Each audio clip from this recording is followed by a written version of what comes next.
Buenas tardes. Nos encontramos con la doctora docente Rosa Fernanda Gómez, con quien vamos a continuar este ciclo de entrevistas del primer Tribunal Ambiental. Ella es abogada de la Universidad de Talca, doctora en Derecho de la Pontificia Universidad Católica de Valparaíso. Actualmente es docente de la Universidad Católica de Valparaíso. Tiene en ejecución un proyecto titulado Sanciones Administrativas y Derechos Fundamentales, análisis de temas específicos a partir de los principios, garantías y derechos regulados en la Constitución. Vamos a conversar un poquito sobre el derecho sancionador ambiental, y está preguntándole un poco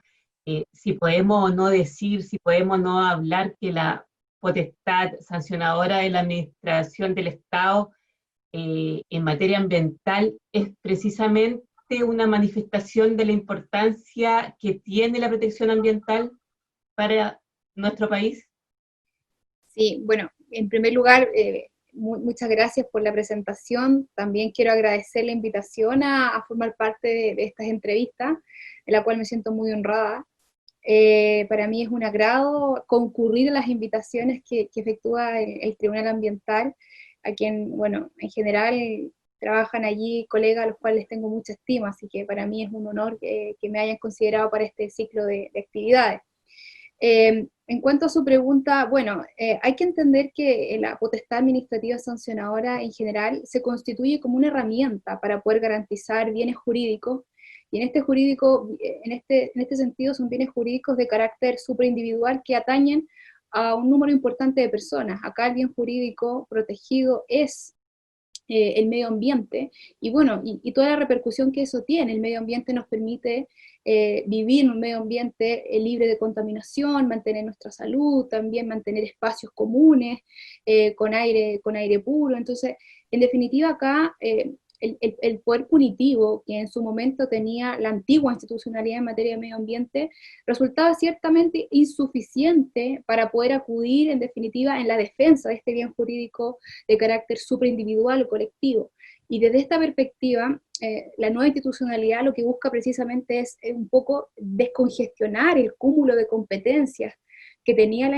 la vieja institucionalidad, por decirlo así, y dividirlo en una institucionalidad a cargo de un ministerio, a cargo de un servicio de evaluación ambiental, a cargo de un servicio con potestad fiscalizadora y sancionadora, y también a cargo de la revisión o el control posterior de estas actuaciones por parte del Tribunal Ambiental. Entonces, desde esa perspectiva, la potestad sancionadora dentro de este órgano en concreto, que es la Superintendencia de Medio Ambiente, es una de las herramientas o contribuye, en definitiva, a proteger este bien jurídico que claramente a todos nos sienta muy bien, que se resguarde precisamente para poder tener una vida de cierto estándar. Y por ello allí también existen, por ejemplo, cuestionamientos cuando han existido niveles de contaminación. Quizá el caso más paradigmático en este punto es Quinteros Puchuncaví, donde se cuestionaba un poco la omisión de fiscalización de esta entidad, porque claro, quienes vivieron allí no la pasaron muy bien. Entonces por eso es necesario claramente que la potestad se ejerza en aras de proteger este bien jurídico de carácter superior y superindividual. Y con una potestad sancionadora que pudiese ser ejemplificadora o no necesariamente. Yo creo que aquí tenemos que distinguir, porque siempre se ha señalado que, bueno, acá la potestad sancionadora tendría su común origen en el ius puniendi, que sería este derecho punitivo que tiene el Estado, que tendría estas dos manifestaciones. Una es la área penal y la otra sería el área de derecho administrativo sancionador. Y en esta entra precisamente todo lo que es las sanciones ambientales. Y uno puede decir a priori que cuando al sujeto infractor claramente le imponen una medida, claramente allí hay un fin represivo en primer lugar respecto al sujeto que recibe esa sanción, pero también hay un elemento ejemplificador, como usted señala, que busca, claro, demostrar en otras personas o en otros infractores que si se comportan en contravención al ordenamiento jurídico ambiental van a ser sancionados, de manera que tienen que comportarse conforme a derecho para evitar esa sanción. Ahora, eso es si uno lo piensa en el caso concreto, pero ya si uno lo piensa quizás de manera abstracta, tal y como está regulado en la norma actualmente, uno puede advertir allí que la sanción ambiental es una herramienta que no constituye un fin en sí mismo, de manera abstracta. Lo que busca es, dentro de esta caja de herramientas que tiene la autoridad, es precisamente ir en protección a este bien jurídico superindividual, como ya lo señalaba, que es el medio ambiente, y está allí para ser usada en caso de que sea necesario. Ahora, si no es necesario, existen otras vías alternativas, como serían los programas de cumplimiento ambiental, por ejemplo, que operan antes de imponer la sanción o antes de iniciar el procedimiento administrativo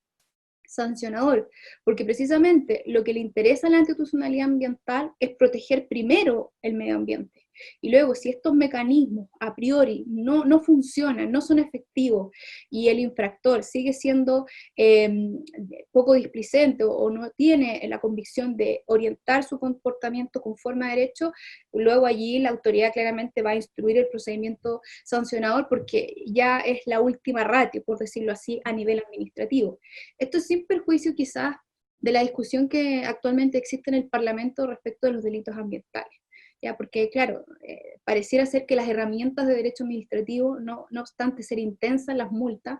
y las sanciones también, porque una empresa arriesga inclusive la revocación de la resolución de calificación ambiental, lo cual claramente ya es el término del negocio o del proyecto ambiental de que se trate,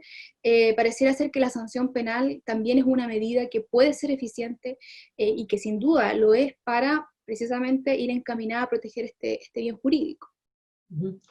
Y respecto a lo que usted decía recién de este poder sancionador, que por ejemplo tiene la superintendencia, ¿usted cree que ha sido efectivo o que ha cumplido con el objetivo? Eh, Porque uno ve que el plan de cumplimiento ha sido es bastante utilizado, no así las autodenuncias, por ejemplo. Uh-huh. Sí, yo creo que en general la institucionalidad ambiental yo creo que ha operado bien. Quizás allí hay problemas de falta de recursos, que normalmente son una de las cuestiones quizás más crónicas que tienen todos los servicios con potestad fiscalizadora. De hecho, es algo que actualmente le está pasando, por ejemplo, también a la Dirección General de Aguas, que ha sido investida hace muy poco con potestad sancionadora, pero no cuenta con el personal ni los recursos necesarios para llegar a todos los supuestos infraccionales. Y desde esta perspectiva, esto no le ocurre solamente a la Superintendencia de Medio Ambiente, sino que también le ocurre a todos los demás servicios que tienen que racionalizar este poder de sancionador. Por eso, normalmente procuran concurrir a aquellos casos que son más graves, que son más palmarios, donde claramente la infracción ha generado una connotación pública de bastante interés o de bastante relevancia, porque claro, la gravedad del impacto, la gravedad de los efectos perniciosos de la infracción son muy graves. Y frente a aquellos hechos, bueno, pareciera ser que la superintendencia ha recurrido a todo. Ahora, claramente esto siempre es mejorable. En el caso Quinteros Puchuncaví, quizás hay un poco de cuestionamiento a esto, y de hecho la sentencia de la Corte Suprema, en el caso Quinteros Puchuncaví, refleja eso, quizás la omisión o la inactividad que tuvo la superintendencia en orden a identificar cuál era de todas las empresas la que estaba produciendo la contaminación y haber adoptado medidas a priori para evitar que esa contaminación se produjera. Sí, insisto, acá el punto no es que ir después, y después ya apagar el incendio. La idea es ir antes de que el incendio ocurra y adoptar todas las medidas encaminadas a evitar que el daño se ocurra, porque bueno, cuando ya está el daño, la verdad que lo único que podemos hacer es lamentar. Hay que tratar de adoptar mecanismos antes. Pensando un poco en el principio precautorio, en el principio preventivo que tiene la justicia ambiental o la institucional ambiental, por así decirlo. Y profesora, bueno, los tribunales ambientales se crean precisamente para hacer un contrapeso a esta superintendencia de medio ambiente que surge en la institucionalidad con harto poder, por así decirlo. ¿Y se ha cumplido, cree usted, ese objetivo de que los tribunales sean este contrapeso? Sí, yo creo que claramente la labor que han desempeñado los tribunales ambientales en este punto es muy interesante. La jurisprudencia que se ha producido allí es precisamente de contrapeso a todo este poder que venía o que tiene la actual superintendencia. Y de hecho, bueno, cuando se discutió todo el tema de la historia, uno puede revisar ahora la historia de la ley, la discusión que hubo allí, en orden a un cuestionamiento también que es pues, quizás originario en la potestad sancionadora, porque en materia de derecho administrativo general, lo que siempre se ha cuestionado es que si es conforme a la Carta Fundamental, que la administración pueda sancionar, ¿ya? Esto es un tema que viene de antaño, entonces siempre hemos tenido allí quizás esta prevención en orden a que si se justifica o no se justifica que sea la administración y no los tribunales los que sancionen. Porque una opción también hubiera sido que la superintendencia simplemente hubiera tenido un rol acá de denunciante, que preparara el expediente y que luego el tribunal ambiental sancionara. Entonces esa también fue una opción que estuvo allí, que se dio vuelta o que se analizó, pero bueno, pareciera ser que la fórmula que se ha utilizado ha sido bastante satisfactoria. Allí la superintendencia le entregamos este cometido específico que es fiscalizar y sancionar, y luego ya el tribunal ambiental es quien está controlando que efectivamente la superintendencia, al ejercer aquellas dos potestades bastante intensas respecto de los derechos de los infractores, porque no obstante ser infractores también se les aplica una serie de derechos y garantías, velar que el poder que ejerció sancionador la superintendencia haya sido conforme a derecho. Yo creo que en eso la jurisprudencia ha avanzado mucho, hay casos bastante interesantes sobre este punto, hay cuestiones también que son mejorables, quizás allí tenemos el tema de la discrecionalidad, hasta dónde se controlan las decisiones discrecionales de los órganos administrativos, que lo vemos no solamente a propósito de la aplicación de la sanción, sino que también se ve cuando se trata de aprobar proyectos de calificación ambiental, resolución de calificación ambiental, vemos allí también que hay un margen de discrecionalidad en las decisiones que bueno, el tribunal puede controlar, pero no puede sustituir, entonces allí también se ha producido una situación bastante interesante. Así que... Quizá eso es lo que más le cuesta entender a la gente común, que el tribunal puede sugerir, pero no... Exactamente, exactamente, porque es muy típico ver en los requerimientos que ojalá el tribunal me deje sin efecto la sanción o me la baje, o la rebaje, pero bueno, no, el tribunal lamentablemente no puede hacer eso por más que quiera, quizás sí puede en su sentencia dar alguna directriz, alguna guía, mire superintendencia, cuando usted dicte el nuevo acto sancionador, tenga presente estos elementos, pero bueno, no puede sustituirlo porque tiene una norma allí que expresamente así lo señala. Y eso, ¿cómo uno lo explica? Creo que pudiese ser lo más difícil de entender para el público común y corriente, para la gente que está como alejada del derecho, poder entender este régimen sancionador ambiental y las potestades que finalmente tiene la superintendencia, las potestades que tiene el tribunal. ¿Cómo cree usted que se explica eh, esto? ¿Cómo se explica que se haya definido así en la ley? Eh, bueno, sí, yo creo que al ciudadano o a la persona que se ve afectada normalmente por los efectos de la infracción, si es allí donde radica quizás el núcleo central de todo esto, es,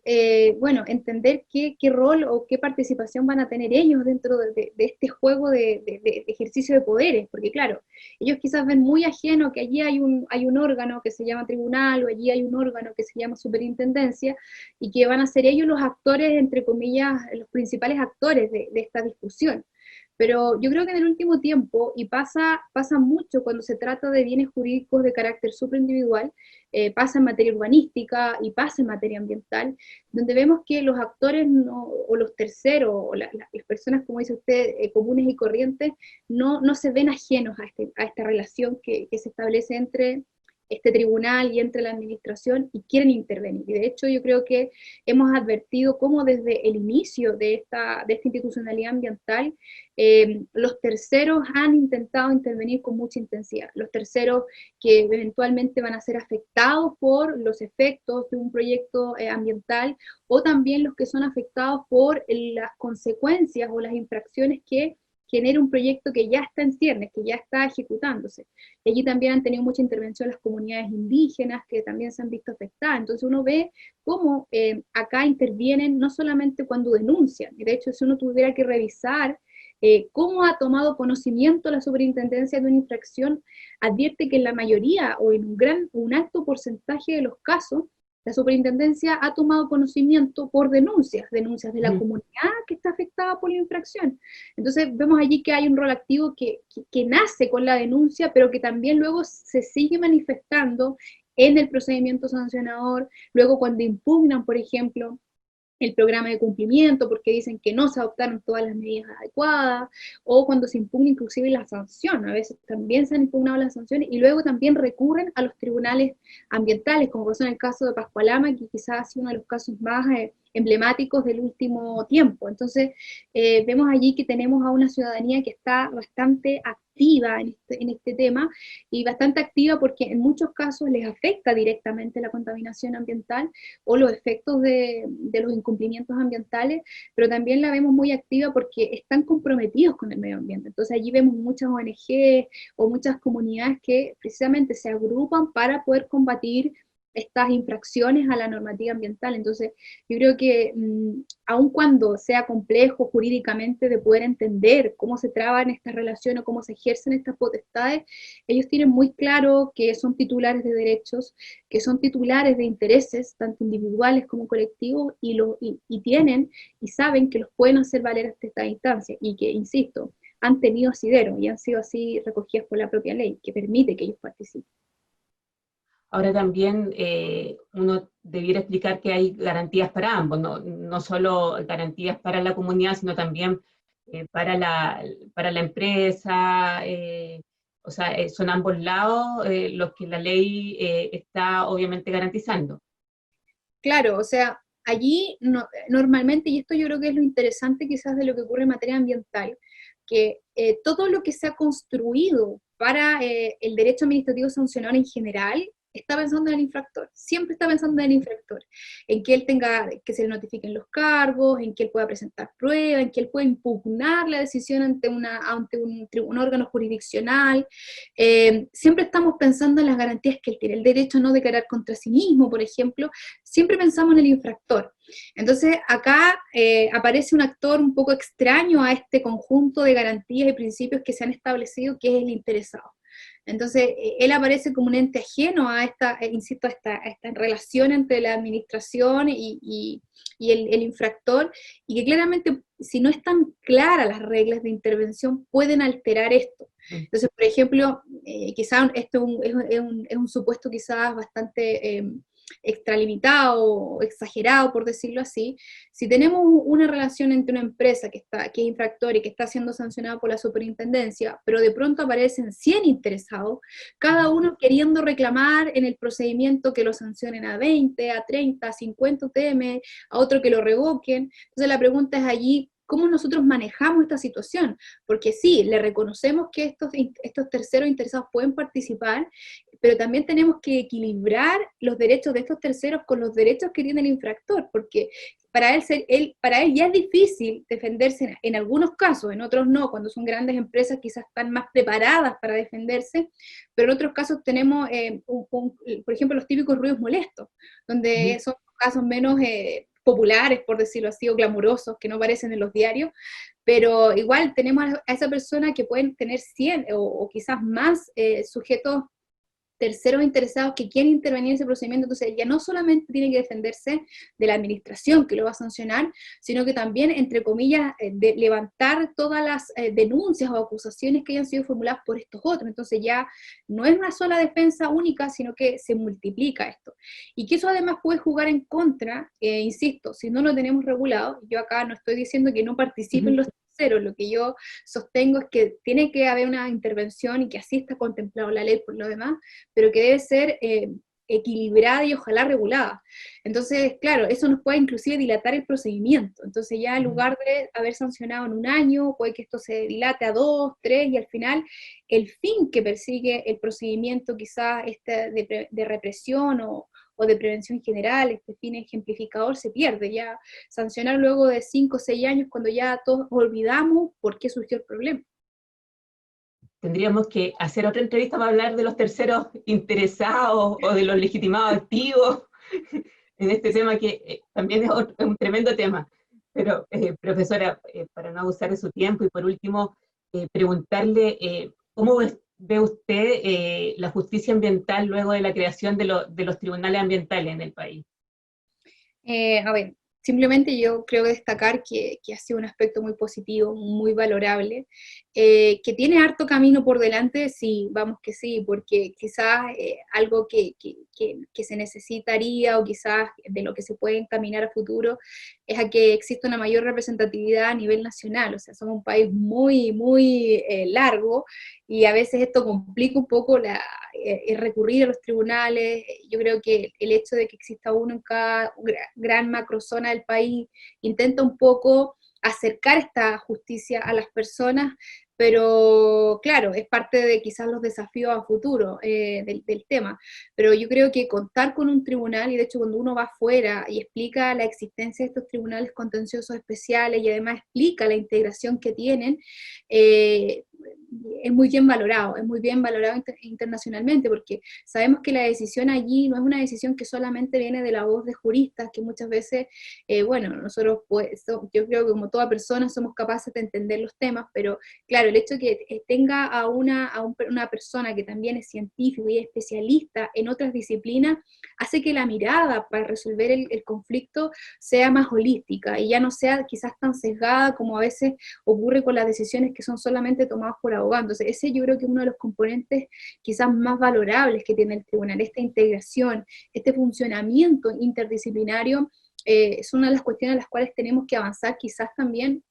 cuando pensemos en otro tipo de tribunal y otro tipo de justicia. Acá, de hecho, si uno tuviera que compararlos, por ejemplo, la Contraloría también, que es un órgano que, bueno, no es un tribunal, pero ejerce un rol también de fiscalización y control, vemos que internamente no solamente funcionan abogados, trabajan abogados, sino que también, por ejemplo, las áreas que son de infraestructura, de regulación, ahí hay ingenieros, hay arquitectos, porque claro, la mirada desde el derecho es una mirada muy sesgada, que necesita ampliarse, sobre todo para resolver problemas tan complejos como son los ambientales. Así que yo creo, valoro en lo personal de manera significativa estos tribunales, valoro también la integración que existe entre ellos. De hecho, hace pocos días veíamos cómo estaban suscribiendo un convenio para poder tener un sistema unificado de tramitación de causas, lo cual es sumamente destacable, porque ya la persona que está afuera ve que es un tribunal que, al igual quizás como el Poder Judicial, que funciona uniforme para todo el país, ellos también están precisamente trabajando en funcionar de manera uniforme, en presentarse a la ciudadanía como tribunales que están cooperando precisamente para entregar una justicia, ojalá rápida, efectiva, eficaz a cada uno de los ciudadanos. Así que en lo personal, insisto, considero muy valorable este esfuerzo que se hizo por crear esta institucionalidad y también encuentro muy valorable el trabajo que a diario desarrolla el tribunal y bueno, y todo, qué decir de todos los funcionarios que forman parte de él, de quienes tengo la mejor opinión. La mejor opinión. Muchas gracias, profesora. Le agradezco poder haber compartido esta entrevista, su mirada, su visión, su expertise. Muchas gracias.